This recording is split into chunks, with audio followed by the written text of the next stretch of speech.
Hello students, welcome to the science class. One day, Bujo was eagerly waiting to meet his grandparents who were coming to the town after a year. He was in a real hurry as he wanted to receive them at the bus stop. He ran fast and reached the bus stop in a few minutes. He was breathing rapidly. His grandmother asked him, "Bujo, why are you breathing so fast?" Bujo told her, "Because I came running all the way."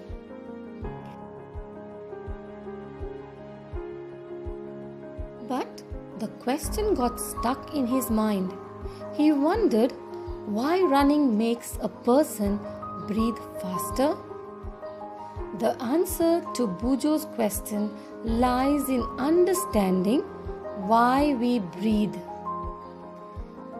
Students, breathing is a part of respiration. So today, let us learn about respiration in chapter 10, Respiration in Organisms. To begin with, why do we respire? You have learned earlier that all organisms are made of small microscopic units called cells. A cell is the smallest structural and functional unit of an organism. Each cell of an organism performs certain functions such as nutrition, transport, excretion, and reproduction. To perform these functions, the cell needs energy. Even when we are eating, sleeping, or reading, we require energy. But where does this energy come from? Can you say why your parents insist that you should eat regularly? The food has stored energy, which is released during respiration. So why do we respire? We respire to get energy from food. Food contains stored energy.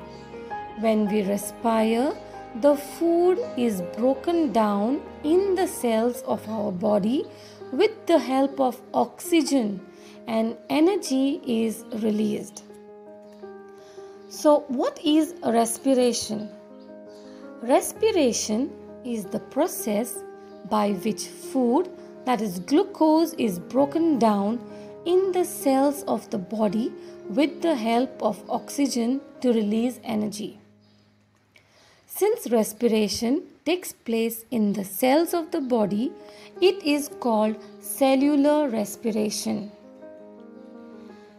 Here we see glucose with the help of oxygen releases carbon dioxide, water, and gives us energy. There are two types of respiration: aerobic respiration and anaerobic respiration.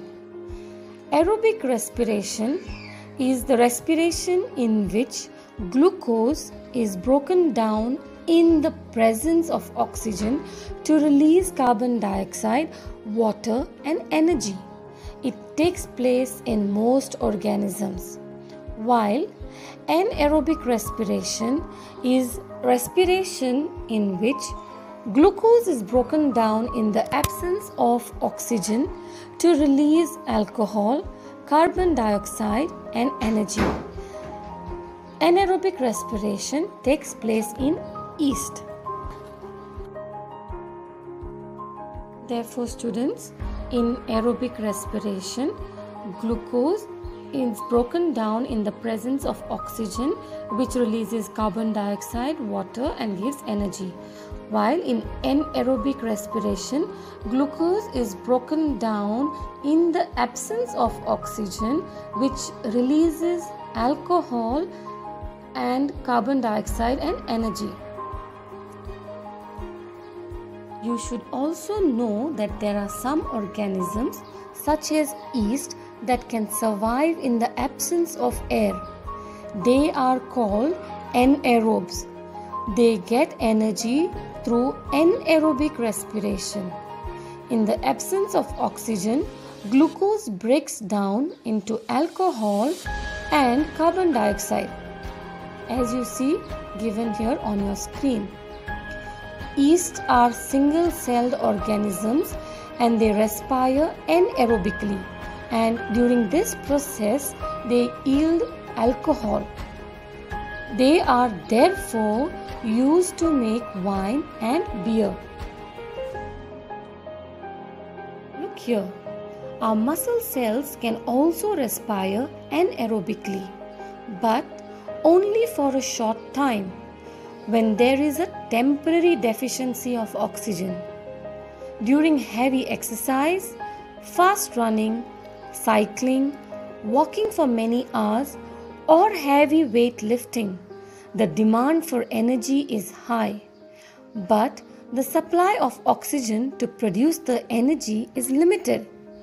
Then, anaerobic respiration takes place in the muscle cells to fulfill the demand of energy. Therefore, students, in anaerobic respiration in our muscle cells, glucose is broken down in the absence of oxygen to release lactic acid and energy. Have you ever wondered why you get muscle cramps after heavy exercise? The cramps occur when muscle cells respire anaerobically, and the partial breakdown of glucose produces lactic acid, and the accumulation of lactic acid causes the muscle cramps. So how can we get a relief from cramps? Well, we can get relief from cramps after a hot water bath or a massage. Can you guess why is it so? Well, it is because hot water bath or massage improves the circulation of blood. The supply of oxygen to the muscle cells increases. The increase in the supply of oxygen results in the complete breakdown of lactic acid into carbon dioxide and water. With this, we will sum up the subtopic on why do we respire. Let us summarize. We have learned why we respire, cellular respiration, types of respiration, that is aerobic and anaerobic. We have learned about yeast, the single-celled organisms. We learned about the causes of muscle cramps and how to get relief from cramps. In the next class, we shall learn about breathing. Thank you. Happy learning. Stay safe.